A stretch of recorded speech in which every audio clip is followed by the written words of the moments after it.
Good evening. I'd like to call the public workshop meeting to order for October 11th, 2021. And with that, if we could all stand for the pledge.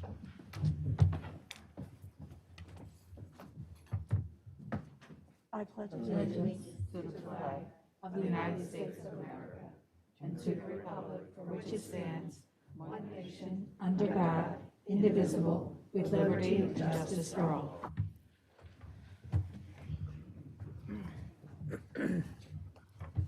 Thank you. Next on the agenda is the roll call. Deanna? Liz McNaney, President. Here. Denise Hall, Vice President. Here. Martha Similaro, Commissioner. Here. Catherine Carter, Commissioner. Here. Ruth Damsker, Commissioner. Here. Sandra Zadell, Township Manager. Here. Megan Weaver, Assistant Township Manager. Here. Lauren Gallagher, Township Solicitor. Here. Isaac Kessler, Township Engineer. Here. David Brill, Finance Director. Is not here. David Duffy, Chief of Police. Here. And Van Reeker, Zoning Officer. Here. Thank you, Deanna. Next on the agenda, I'll turn it over to Solicitor Gallagher. Thank you, President McNaney. The board, all 5 members of the board did meet with a property owner and his representatives on October the 5th. At that meeting, no official action was taken and no deliberation occurred. And the board did meet in executive session earlier this evening to discuss various items of personnel. Thank you. Next on the agenda, public comments or concerns. If anybody would like to come up, please state your name and address. Microphone? Or no? Take this off or need to leave it on? We can hear you. If we can't, we'll let you know. Pardon me? We can hear you. Oh, If we okay. can't, we'll let you know. My name is Tom Borneman. I live at 722 Green Street in Lansdale, Upper Gwinnett Township. I am the chairman of the Upper Gwinnett Republican Committee, and I'm speaking on behalf of Michelle Roop, who's running for Township Commissioner in the November 2nd election. This is her comment that she wanted to put on record. Excuse me. Transparency is the most important issue currently. The 2040 Comprehensive Plan lists addition of sidewalks, trails, and increase in high-density housing. In speaking with residents, we have learned that many are not aware of these plans, and they seem to question the potential consequences of said plans. The Board of Commissioners suggested plans, sidewalk additions would be covered by grant money. Submissions of a right-to-know request for awarded for available grant money for sidewalk installation yielded a response. That information is not available for 30 days. If grant money was available, one would expect the Board of Commissioners to share that information immediately. Additionally, a recently published letter to editor highlighted an attempt to condemn property and seize it under eminent domain. The owner of the property had never been approached by the Board of Commissioners to discuss a sale. This approach to managing township business shows a blatant disregard for the rights of private property and a serious disrespect for local residents. A recent social media site for 2 incumbent commissioners noted that they had spoken with me regarding the details of the 2040 comprehensive plan and that I am spreading false information about the plan. I have never spoken with any member of the Board of Commissioners regarding any aspect of the 2040 comprehensive plan. I have reviewed the plan, and my campaign is instructed to share the facts detailed in the plan. Recently, I submitted several right-to-know requests. Shortly after submission, the incumbent's social media page ridiculed the request, and I was called by the township manager and offered a conversation rather than the requested documents. Both actions demonstrate an attempt to discourage citizens from requesting and receiving documents providing insight into township operation. These are facts, not partisan politics. Sent by Michelle L. Roop, VMD, All Good Pets, Inc., West Point, PA. Thank you. Thank you. Anyone else?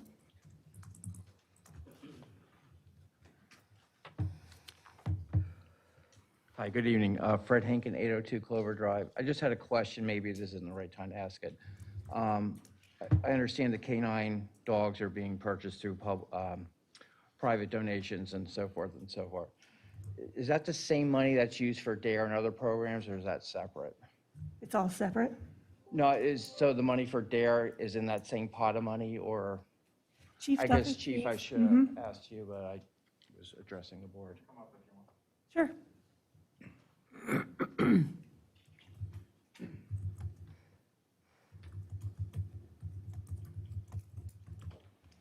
To answer your question, we have a public donations account that has approximately $80,000 in it. It's a mixed fund. The dog money is coming from that. We don't budget all $80,000 in 1 year. We're budgeting as we go, depending on our projects and needs, and that includes the start of the canine unit. People who donate sometimes request it go to a specific place. I can assure you, any donations that have come in for the canine unit are going to that because it's one of our more expensive projects. But money we had already before that is also going to it. Does that answer your question? My question was, is DARE, so the DARE program, does that come out of the same fund, or is DARE funded by the township or the police? It's all the same fund. It's a community donations account. So It's that one. goes into DARE and all the other programs? That's correct. That Yep. was my answer. Thank you. Okay. Thank you, Chief. Thank you. Anyone else? All right. Sandra, you're up. Sure, thanks. Next week, on October 19th, we'll be having a public hearing to discuss amending, everything okay with that? Amending Chapter 155 on sewers. I still feel like I'm getting. Never usually happens. Amending our general sewer requirements. We spoke. Should I keep talking? What should I do?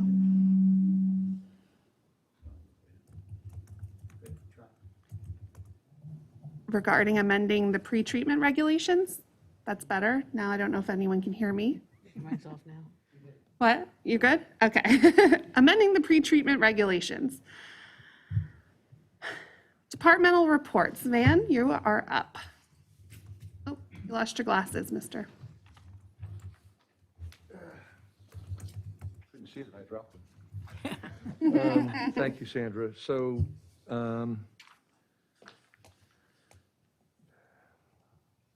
subdivision land development, Wheatley Walk, it used to be known as JEPI.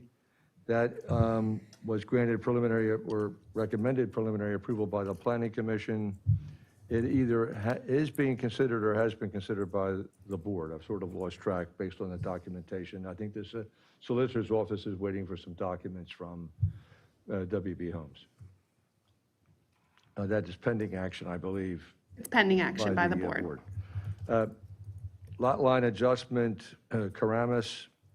This is a provision we discussed briefly last time in the Saldo subdivision and land development ordinance, which allows for a sort of an accelerated, less expensive process where the subdivision entails only the modification of a property boundary, does not create a new lot. No new construction is proposed. This is two contiguous properties, one of which will be slightly increased, thus the one adjacent to it will be decreased. That's on Town Pike. I'm not sure where that is relative to all the reviews, Megan. We're waiting for them to resubmit. Okay. So that won't be on, I imagine, will not be on in the October? No, it will not. Okay. So that's likely for next month. Next, ZHBs from last month, 732 Town Mention, that was a detached garage that exceeded the maximum height that was granted by the zoning hearing board, subject to the conditions of testimony before the zoning hearing board. The next is 222 Hunter Lane. That was a request for a front yard variance withdrawn by the applicant. So when that happens, there is no hearing and no additional testimony is taken or made. In other words, the case was dropped in effect at the request of the applicant. Merck WP 63, West Point Building 63A. Preliminary final plans have been reviewed by consultants and staff and are scheduled for consideration by the Planning Commission. I guess it's next Wednesday, October 13th. Finally, just a new ZHB. You might remember that this address was in about 4 months ago, 831 Ridgeview Drive. It's a rear yard variance request. They had been in previously and were granted approval for an elevated deck.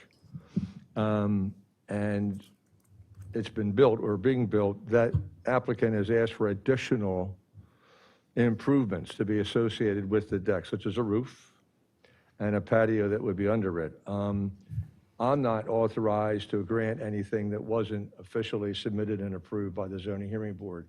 So in this case, the applicant needed to resubmit for dimensional approval, basically a rear yard approval for the roof over the deck, which was previously approved, and the new patio. Do we have questions? Okay, thank you. Thank you, Van. Okay, Isaac, you're up. Thanks, Andrew. Good evening, everyone. This month, I wanted to just highlight a few things that we have ongoing at this time of year. Recently, the past few months, we've had quite a few stormwater assessments where we go out, meet with residents, and look at ways that stormwater can be improved. So just to kind of highlight what we go through the process after those meetings, we look at the township system mapping, the storm system mapping. We look at flood maps, local neighborhood topography, to try to determine something that would not only improve the situation they have at their property, but also we want to make sure a new issue doesn't arise from work that would be done on one spot, and all of a sudden there's a new issue nearby. So we work through that. We try to get that put together and returned really as quickly as possible. When they pile up a bit, there's sometimes they take a little longer than we hope, but just to give folks kind of an idea of what happens after we meet with them. And then we put together our recommendations and provide that for folks. The other is just an update since our last meeting. The MS4 program, our annual report gets submitted to the DEP by the end of September, and we did that on the 22nd of September. And the township continues to be in good standing with the DEP for that permitting program. And this time of year, we were doing things in the fall and heading into the winter for MS4, and that all goes onto this report for the next year's submission. So it's an annual cycle that we go through, and we continue to make sure that we keep our dialogue with DEP open to keep up with all their latest regulations and requests. Other than that, my report is attached for this evening, and if anybody has any questions, I'd be happy to answer. Are there any questions? No? Okay. Thanks, Isaac. You're welcome. Next up, the board has all of the staff departmental reports in the packet. Are there any questions about any of those? Yes. For Isaac, on the report, the engineering report, where you have the name, location, description, review status, I noticed that a lot of when they submit it, and then the other column, there's a lot of blanks. So if they, Commissioner Carter, can you speak more into the microphone? I'm so sorry, we can barely hear you down here. That's okay. You can pull it towards you a little. There you go. on the report, when you're talking about the location, the description, when they submitted the paperwork, and then the next column is when they was approved. So in the last column, if there's nothing there, does it mean, like if it was approved, that they have to wait to get another approval, or are you waiting for them to complete the project? That's a good question. The way we have that set up is to show if there is something on that last column there. Typically, it's a review, the last review letter that we had, and it's still maybe in the process going through the planning commission, any kind of final additions they may have when they look at it. And then once it comes before the board and it would be approved, for example, the first one there listed is Roosevelt Court. And that states and shows it's approved by the board in July. So there's no further review letters after that. It's just them going through their development agreements and getting the paperwork in order so they can move towards construction phase.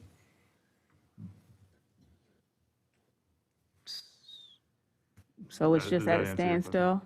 Say that again? So it's at a standstill until they complete the project, so that's why it's like incomplete? Right, for That's why it's the nothing there category in that that column. identifies the applications. Once the development agreements are completed and it moves into the construction phase, and our process has been to then move it into the next list, which is the subdivision inspections. Okay, So that's an active construction project. okay. So if it's nothing in the column, it means it's still active. It hasn't Correct. been completed. All right, thank you. You're welcome. Any other questions? No? Any from the public? I have a question for Van. Oh, okay. On the property maintenance violation list, on the outstanding issues, the very last one, number 5, it says increased property maintenance activity. What does that mean? I'm sorry, I couldn't hear you. It's on the outstanding issues, the very last one, you have increased property maintenance activity. What does that mean? Oh, that might be under codes. That is Dan Quimby's report. Oh, I'm sorry. Oh, that's okay.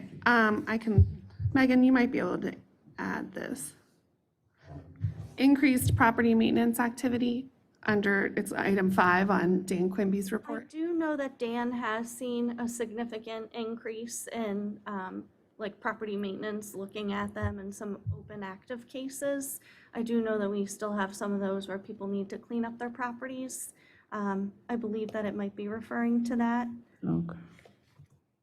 So what would be some examples, like tall grass? Tall Vehicles. grass, abandoned vehicles, So in dilapidated essence, he's things just outside. saying that he's seen an increase Yes, he's seen in an property maintenance activity. Yes, Okay. that's correct. Okay. I don't have any more questions. No more questions? Okay, thank you. Next week, we'll go over the meeting minutes. I feel like the volume is really weird today. I can't get used to it. The meeting minutes from September 13th and 21st. And then we'll be reviewing the approval of the state aid resolution. This refers to the pension aid that we receive from the state. So Pennsylvania provides funding annually to municipalities to help us fund our municipal pensions for the police and the non-uniform employees. And the impacts of the state aid is accounted for in our budget process. And we would need to pass a resolution to allocate that state aid between the 10 townships pension funds. So we're requesting $189,593.47 to go to the police pension plan and $175,000 to go to the non-uniform pension plan. And those allocations are weighted units that are figured out by our finance director. Any questions on that item? No? Next up is another finance-related item. So as most of you know, Berkheimer is our tax collector for local services tax as well as earned income taxes. And we have certain administrators that are able to log in and view our Berkheimer accounts. And we have a new hire, Kelly Luby. She's our administrative assistant in the finance department. And Dave, our finance director, would like to pass some duties on to Kelly with our Berkheimer bank statements. So in order to grant her access to that, the board has to pass a resolution. So we'll be asking for you guys to do that next meeting. Does anyone have any questions on that? Any questions from the public? No? Okay. Just another announcement that we'll be starting our budget work sessions this week on Thursday. And they'll be every Thursday for 3 weeks. These are the board's work sessions for the budget. They're open to the public. And then we will present the budget to the board at the public meetings in November and December. In the code and zoning section, we have a MERC waiver request. I don't think that there has been a meeting without a MERC waiver request since I've been township manager. So yeah, they keep us busy. This is for crane lifts in Sundays in November and an approval of escrow release for West Prospect for the DeLuca project. And under public safety, we have an approval for a contract for Telford Veterinary Hospital to take care of Gunner and Fury, our canine dogs. Officer Toro and our police department did some research for vet clinics to deal with police canines. He spoke with 3 vets that typically deal with police canines and found the best deal with Telford Vet in terms of services and cost. The chief agrees with his recommendation and is recommending this memorandum of understanding with Telford Vet, which is $2,161 per dog annually. The cost of these services would come out of our public donations line item, and this will be voted on next week. Does anyone have any questions? Any from the public? Just come on up, please. State my name again. Yeah, please. Yes. Oh, I'm sorry, thank you. Fred Hankin, 8. I think you're good. I think it's on. Okay. Yeah. Oh, now I can hear It's it. hard to hear when you're the one speaking. You think? 802 Clover Drive. So I guess these officers for K-9 have to be trained on how to use them and everything. Yes. Who funds that? Does that come out of the regular police budget? Or is No, that it's public donations. public donations? Yes. So that leads to my next question, which, so DARES come out of that program, K-9. What other things in the past have come out of that? Maybe Chief, I'm sorry. I always seem to have my back to Does you. DARE come out of that? Well, yeah, he just mentioned DARE.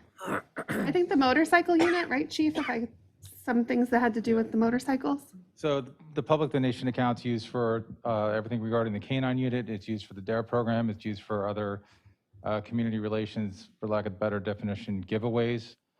And again, I mentioned the current account balance, but that account balance increases because people give us donations, often very unsolicited, in the mail at random times. And I'm trying to think of other things. Sometimes we'll fund if we're having a department meeting, the fund will be used to provide breakfast to the officers, like bagels and donuts or something like that. One other thing the fund was used for probably 4 or 5 years ago was to improve the interior station appearance with some nice murals. So we give a lot of station tours, so some money was used for that. But mostly anything that we would tie more directly to benefits to the public in terms of community relations. Any other questions? Okay. Moving on, next week, Commissioner Damsker will read a list of thank yous to our sponsors for the carnival. Do you have any of your statistics? Because I know we sold more tickets, isn't that true? We sold more tickets. Yes, this during that. carnival It was was, very successful. yes. If any of you attended, you missed something really great or didn't attend. And so, but those who did, and then we had tons of volunteers too. So it turned out to be a I great think in weekend. Sarah's, I don't know if I have any statistics I can share, but it was 100% the highest ticket sales, the most attendance ever at the carnival. It was really well attended. The weather was great. We had 4 days of perfect weather, so that helps. And I think just in general, people are looking for things to do outside. Okay, so moving along, where was I? We have an approval of a stormwater best management practices O&M agreement for 447 Amity Lane. Big ticket item, we have our storage tank removal bid came in. We had that out to bid last month, and TTI Environmental was the lowest bidder. And the bid did come in at $240,197.89. So this project is to remove and replace the fiberglass gas and diesel tanks that we have at the Public Works Building. These tanks were installed in 1969 and are made of single-wall fiberglass. The Department of Environmental Protection has recommended the tanks be removed, as you can imagine why, given the age and the composition of the tanks. And they're recommending replacement with double-wall fiberglass before problems develop and the fiberglass could leak. Should that happen, remediation costs can exceed over $1 million. So the project went out to bid. Unfortunately, it did exceed our estimates for the project, which sometimes happens. So we had budgeted $165,000 for the project, and as I said, it came in just over $240,000. So we're over budget by $75,000. But the good news is, this project was coming out of our capital budget, and that budget can sort of weather this impact. We budgeted $817,000 in spending in capital reserve this year, and we're forecast, even with this project included, to spend $565,000. So we're still under budget by about a little bit less, I guess, $250,000 in the capital budget. So we do recommend the board approves this bid, just because it's an important project for environmental protection, as well as we don't want to get stuck fixing this. And there's really we did have 3 bidders. Yes. Yeah, it would be different if there was like no one that bid on it or something like that. But do you have anything to add, Isaac? Just that the bidding process was done through PennBid, the publicly bidding platform that really opens it up to a lot of potential bidders in the industry. And these tanks, just for the public's knowledge, they're right behind the building here near Public Works, underground, between where the parking lot is and the Public Works building. So that's where we would be having this work done to replace those tanks. Any questions? No? Okay. Next up in Commissioner Damsker's section is approval of Resolution 35-2021. And actually, we didn't note this on the agenda, but this is an item that we need a decision for tonight. This resolution, the grant application is due October 18th, which I think is the date of our next meeting. So in order to be able to submit the grant, we need the resolution approved. This is an application to help. This is something we've been funding slowly but surely all year, is the Jacks Lane open space cleanup. Jacks Lane is a section of township open space that we just continue to chip away at the maintenance there. So the Pico Green Region grant is a grant that's available to municipalities to help with open space, trails, those types of projects. And Sarah's put together a grant application for that. So you have the resolution in your packet. We're looking for a motion to approve. Yes, please. So moved. We have a motion. Do we have a second? I'll second. We have a second. Any public comment on that? Mr. Hankin, I think your hand was up for, oh, go ahead. Okay. Yeah. Hi, my name's Jim Thompson, Scobie Drive. Did you already read this? Did everyone already read this? On the board? Yeah, Yes, they get the packet in advance. okay, but Did you flick that on, Megan? yeah, Yeah, because it was so quick that I didn't know this, whether anyone actually read it or not. Oh, sure, And the I board, wanted to make sure that, you could ask each person that they read it before they voted on it, just as a matter of procedure. We wouldn't approve it if we didn't know, if we didn't read it, the background. So on that, Well, on I- our list, it has all this background information? Yeah. Yeah, and we've all read through that. We always read through these packets. Well, that's what I wanted to Yeah, ask, yeah. did everyone read it? Yeah. Yes. Okay. Yes. We always, You always read we it. always do. Okay, thank you. Why? It's part of our job. Thank you. Excuse me? I said it's part of our job. And who makes sure that you do your job all the time?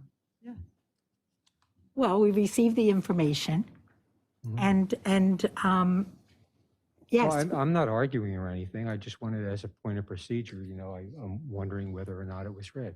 And then Yes. you came back with report, well, it's part of our job. That doesn't mean that everybody read it. We take our Okay. job very Oh, seriously. I'm sure you do. And Thank you. before we approve anything like this, we would all read it in detail. And we even would call Sandra or anybody with questions prior to, or we would ask Thank them you. That's tonight. exactly what I would have expected you to do. Thank you. Thank you.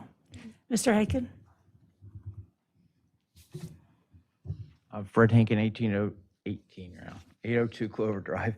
Ruth, question for you, and I'm sorry I'm going backwards. You guys had a Parkside Place celebration this year for 25th, 26th?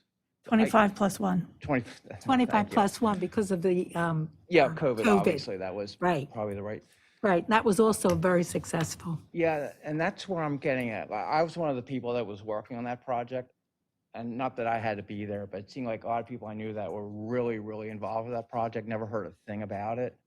Can you help me understand how this celebration occurred and who was invited and maybe why some people weren't? Or I've heard some people say, well, I didn't hear anything about it. And I was a principal person. It was a 2-week project. I was more of a helper. I'm not an engineer or a coordinator, but I've talked to some people that were concerned. They never heard anything about this. And I'm curious as to how what your selection process. Well, we do it through social media. We have a website, the township has a website, and that's where a lot of people sign up. People are reading it because we have tons of people signing up for, like I went to pickleball lesson this morning, all different kinds of activities. So people are obviously, it's getting into people's I think homes. my question, quite honestly, is when we did the 20th, because I was for that, we were all invited. It wasn't like sign up. It was more like you were invited. We brought little Parkside 1995 buttons. We had all this memorabilia. It was kind of cool. They had tables and all that stuff. I guess my point is that people weren't invited. They were expected to sign up, and I think it's kind of backwards. There was no sign up. There was no sign up. It Well, was just without- open to the public. It was open to anybody. They didn't even have to be a resident. I mean, people just come. We were celebrating the whole Park Place, the park there. Last year, really, we wanted to do it My last year. point is people were invited before. Now we're saying, oh, just come and join us. It's a different mentality, I think, just to just open it up versus people that were actually involved, actually getting some kind of an invitation or maybe just to let them know So about it. if I understand you, you Sure. wanted us to send out invitations to Well, everybody that you know, like- helped build that? I'm just That's what we did for the understanding. 20th. That's how we found out about it. Who did that? Whoever's on the township 5 years ago. I don't know who that was. I don't recall. But I know there It was. wasn't any of us, though, up here. That is correct. Yeah, And I'm okay. not finger pointing. That's not Yeah. my reason for that. I was just curious as to how. Well, actually, obviously, people know where to go to see where there are activities, because Sarah Previs is doing a phenomenal job. She has, a lot of people, in fact, all the soccer, the basketball, I mean, we have all these different, Oh, which listen, I'm sure I you're aware get of. that. There's- I yeah. guess my point is not everyone knows to do that, is what I'm saying. And There I- were quite a few people. I'm There were- sorry. It was in the township newsletter. There was a call for invitations that said, if you helped build the castle, Please please come. come. Yeah, I And there guess were a lot of stupid people me, that I didn't came. see that, but I might have. You can still reference it. It's on the township website. It No, was I in- understand. Okay. so. And a lot of people did come. We Yeah, have, yeah, a lot of people. I'm not Yeah. pointing, I'm not. And trying to- also, if you are not someone who follows social media, because we are pretty versed on social media, Nextdoor is one of Instagram and Facebook, but if that's not your thing, you can sign up for email updates, and you can get updates about everything that's going on in the township. That's Yeah, I'm another just way. making a comment that a few people had mentioned to me. I'm not here to see you did anything wrong. I'm just making a comment, that's all. Thank you. Thank you, Liz. Thanks.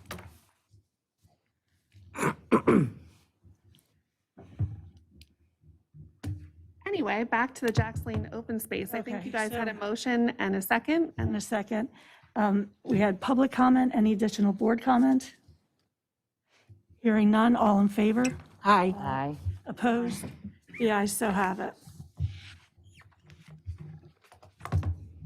okay, Sandra, yes. before you go on, I was reading number 22, the approval of the stormwater best management practices, operation and maintenance for 447 Amity. Yes.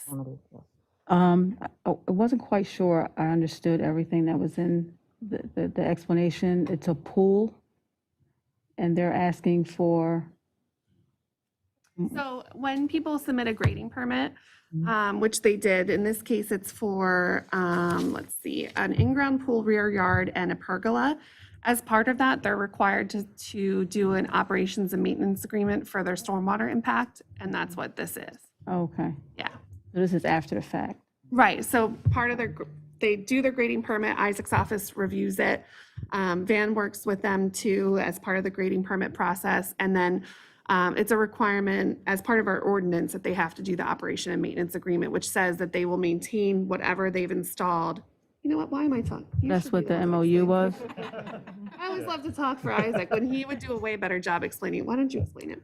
And just to clarify, the O&M is not for the pool itself or the pergola, really. It's if they have a stormwater management feature that's part of the added impervious that they had on the project. Okay. That's what this one in particular has, and a few others that we see that have these agreements that follow when the plan's completed. And that is for them to agree that they maintain and make sure that the stormwater feature, whether it be a stone dry well or a rain garden, anything that's there to manage the water on site, that they maintain it so it functions properly. And then if it's not maintained, that's where the agreement comes in, and it allows us to, make sure that it's working and functioning properly so that it doesn't just overflow and go to like a neighbor's yard or something to that effect. Okay. This puts that as an agreement, so they're aware what they need to do on their property, and then what the township's able to do if for some reason it's not maintained over time. Okay, it was very long. The agreement, they are. Pictures, I know. the MOU. It's a legal document, yeah. That's Lauren's fault. The beginning part I understood, but then as I got to like the pool and the MOU, I'm like, so did he do something wrong? No, Nothing wrong done. Yeah, and these types of agreements, really what's done with the project is just requiring a stormwater management on site, whether it be a pool or it's a added garage or anything that comes along with some of these grading permits. If they have a stormwater feature or something that just needs regular maintenance, that's where these operation and maintenance agreements come into play. Okay, Those are usually triggered if it's over 1,000 square feet of disturbed area. Typically, yeah. okay, thank you. Okay, moving along to the wastewater section of the agenda. These payments are going to start drying up. I know. I made a little pun there. Payments are going to start drying up, but the wastewater flow will not. So the Blooming Glen contractors, we have a payment for the chem feed replacement project, payment number 3 coming up in the amount of $48,000.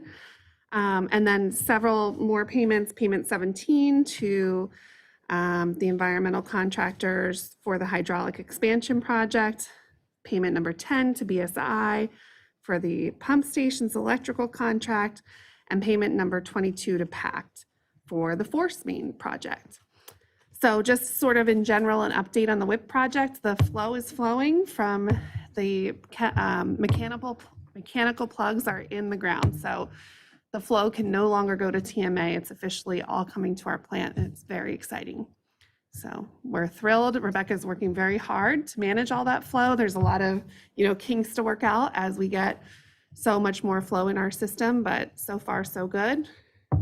Knock on wood. And we're excited about the future.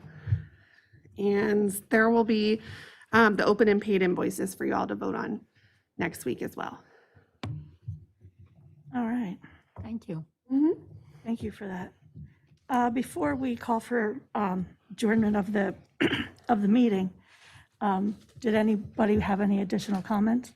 I did.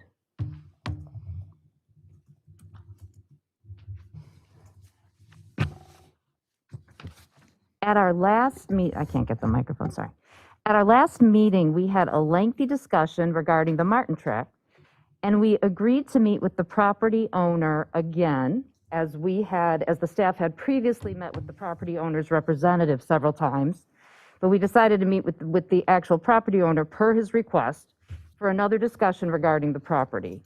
As promised, we did meet with the property owner and his attorney last week, and as a result of that discussion, we have directed township administration and professionals to investigate the possibility of a compromise for the future use of the property.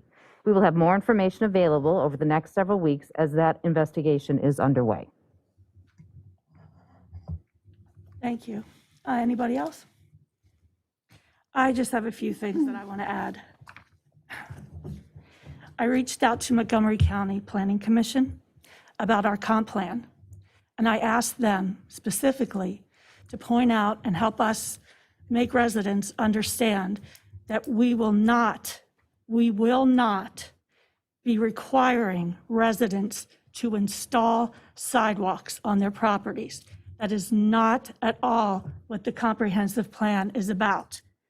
From the county, the comprehensive plan is a policy document that helps guide development within a community and prioritizes improvements that could be implemented as opportunities arise. It goes on to say, taken together, elements of the comprehensive plan should reflect the community's vision for the future development of the community.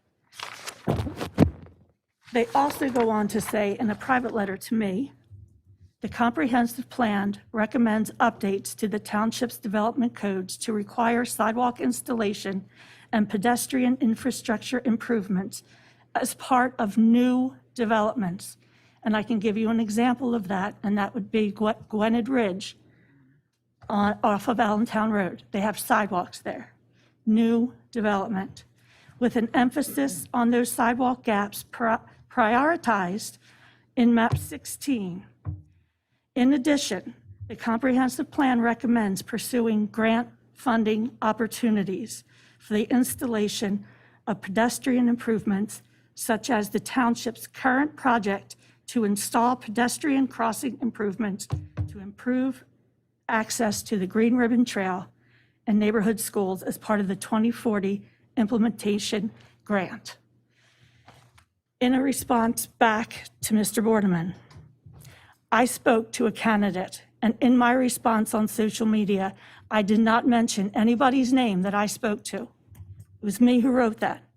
And I said that I spoke to somebody about scaring residents about having to sell their houses because they can't afford a $30,000 sidewalk on their property.